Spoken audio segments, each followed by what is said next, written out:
የህሊና ጸሎት የፈጣሪ እናቱ እመቤቴ ማርያም ሆይ የዘወትር ጥበቃሽ እንዳይለይ በመጓዝበት ተጓዢ በማድርበትም ሁሉ ማደሪያሽ በዚያ ይሁን።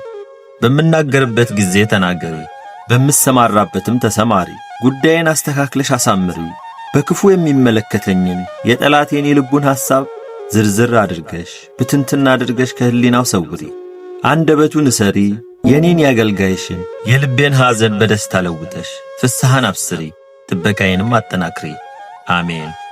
እመቤቴ ማርያም ሆይ ልዩ ልዩ መከራንና ፈተናን በእኔ ላይ ለማድረስ የተዘጋጀችውን ጎዶሎይቱን ቀን በተፋጠነው እርዳታሽ ደርሰሽ ከኔ አርቂያት እንጂ ቸል አትበያት። ዝም ብለሽ አትመልከቻት። በቆምኩበት ቦታ ቆመሽ ከነዋ መሐኬት አንቂኝ፣ ቅባ መንፈስ ቅዱስን ቀቢኝ።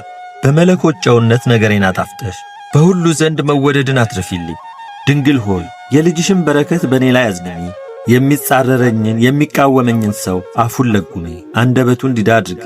ጉሮሮውን ዝጊ፣ ጆሮውን አደንቁሪ፣ ኃይሉንም አድክሚ። በልጅሽ መለኮታዊ ሰይፍ አንገቱን ቆርጠሽ ጣይ። በላይ የሚያንዣብበውን የጠላት ዲያብሎስን ክንፍ ስበሪ። አሜን። ድንግል ሆይ የሁላችን መመኪያ ጠባቂያችን ነሽና ከቀን ወራሪ ከሌሊት ሰባሪ አድኝ። የሕይወት መሸጋገሪያ ድልድይ ነሽና ከባህር ጠልቆ ከገደል ወድቆ ከመሞት አድኝን። አሜን። ድንግል ሆይ ታምራታዊ ኃይልን ማድረግ የሚቻልሽ የዓለም ንግሥት አንቺ ነሽና ሊያጠፋኝ የሚያሴረውን ጠላት አጣድፈሽ ከጥፋት ገደል ጣዩ። ተከታትሎ አድኖ ሊያጠቃኝ የሚፈልገውን ጠላት ፈጥነሽ ደርሰሽ ዓይኑን አሳውሪው፣ እጁን ሽባ አድርጊው፣ እግሩንም አሳጥሪው። አሜን። እመቤቴ ማርያም ሆይ የኔን የአጡን አገልጋይሽን ልመና ተቀብለሽ ተሰነካክዬ እንዳልወድቅ ደግፊ። የልጅሽን ጥላ ምሕረት በላይ ላይ አርከፍክፊ። በልጅሽ የሕይወት መጽሐፍ ስሜን ጻፊ፣ የጠላቴን አንገቱን ቅሰፊ። እመቤቴ ማርያም ሆይ በቅድስናሽ በንጽሕናሽ ነፍሴን ሰውነቴን ቀድሻት። በኃይል ከሚጋፋኝ ተንኰለኛ ጠላት አድኝ፣ ከድንገተኛ ሞት ሰውሪ። አሜን። እመቤቴ ማርያም ሆይ የዓለሙ ሁሉ መመኪያ ነሽና ሥጋዬን እንደ ሰም ከሚያቀልጠው ከሥጋዊ ፍቃድ እሳትነት አድኝ። ልቦኔን የሚያማታውን የዘመናት ማዕበል ሞገድ በጸሎትሽ ኃይል ጸጥ አድርግልኝ።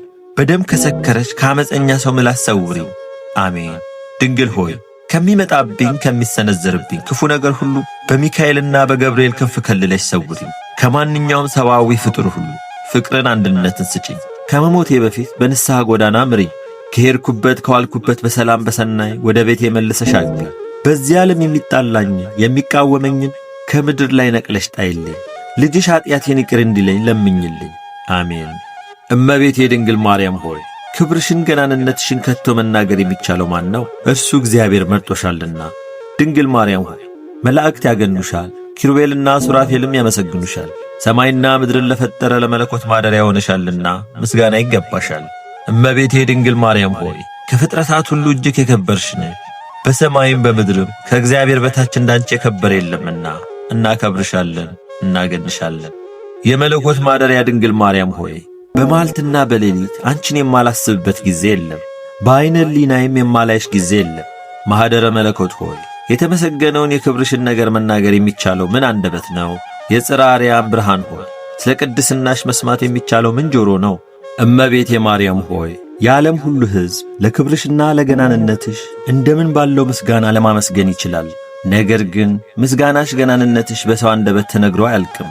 ስለሆነም እንደ ቅዱስ ገብርኤል ሰላምታ በእግዚአብሔር ዘንድ ባለሟልነትን አግኝተሻልና ጸጋን ክብርን የተመላሽ ሆይ ደስ ይበልሽ እያልኩ አመሰግንሻለሁ።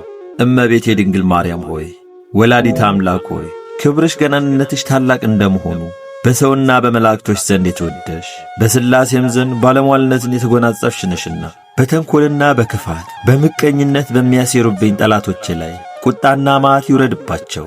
እንደ ጉንበን ነው እንደ ጢስ ተነው ይጥፉ፣ በቈፈሩት ጉድጓድ ይውደቁ። ወላዲተ አምላክ ማርያም ሆይ ጠዋት ስነሣ እግዚአብሔርንና አንቺን እመቤቴን በጸሎት እንዳመሰግን የሚያነቃቃ መንፈሰ ሕሊና አሳድሪብኝ። ሥራና ወንድም ወዳድ አድርጊኝ። የምሠራውን ባርኪልኝ። የዕለት ምግብና የዓመት ልብስ ስጪኝ። ኀጢአት እንዳልሠራ ተቈጣጠሪኝ። ከችግር ከመከራ ሰውሪ። እመቤቴ የድንግል ማርያም ሆይ ለጸሎት እጄን ወደ አንቺ በዘረጋው ጊዜ ስለ እኔ ለመጸለይ ቅዱሳት እጆችሽን ንጹሐን ጣቶችሽን ወደ ልጅሽ ዘርጊ። የከበደውን ጭንቄንና መከራዬን ለማቃለል ባጠገቤ ተገኝተሽ አረጋጊ። እኔ በራሴ ድካምና ቱርፋት የመጽናናት ኃይል የለኝምና እመቤቴ ድንግል ማርያም ሆይ የኔን አወዳደቅ የሚመኙ ሁሉ እርሳቸው የወደቁ ይሁኑ። ጉስቁልናዬን የሚወዱ ራሳቸው ይጎሳቆሉ። እኔ አገልጋይሽ ግን ከፍ ከፍ ልበል። በንቀት የሚመለከቱኝ ሁሉ እነሱ የተናቁ ይሆኑ። ለእኔ ክብር፣ ባለሟልነት፣ ብልጽግና ይደረግልኝ። ለእነሱ ግን አሳር ከእግዚአብሔር ይታዘዝባቸው። ለእኔ ግን በረከት፣ ረድኤት ይብዛልኝ። ለአብ ለወልድ ለመንፈስ ቅዱስ ምስጋና ይገባል ለዘላለሙ አሜን።